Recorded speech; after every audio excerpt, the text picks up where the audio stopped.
Мунира Салиховиќ доаѓа на овие гробишта за да се моли над гробовите на нејзиниот сопруг и најмладиот син. Тие беа меѓу илјадниците муслимански мажи и момчиња убиени од силите на босанските срби во Сребреница во јули 1995 година. За Салиховиќ нивната смрт беше последна во серијата нејзини трагедии во неколкогодишната босанска војна.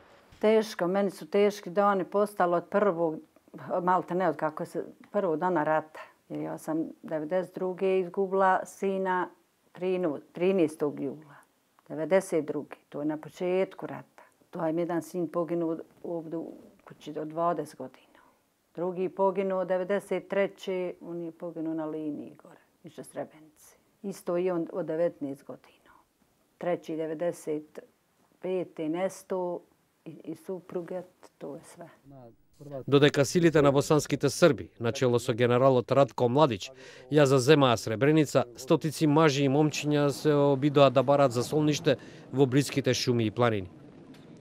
Она што следеше беше широко прифатено како најлош чин на геноцид во Европа по Втората светска војна. Салиховиќ и другите жени биле натоварени на камиони и испратени во градот Тузла.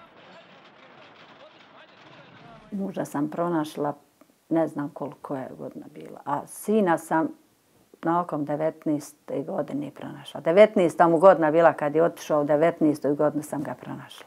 I ono samo kad sam vidjela, onda kad mi je rekao u Tuzle da mi je dijete tu bilo u toj grobnici, ta sam gotovo zanijemila. Салиховиќ живее сама во домот на нејзиното семејство недалеку од меморијалниот центар и гробиштата во Сребреница, Поточари, каде што нејзиниот сопруг и син се погребани.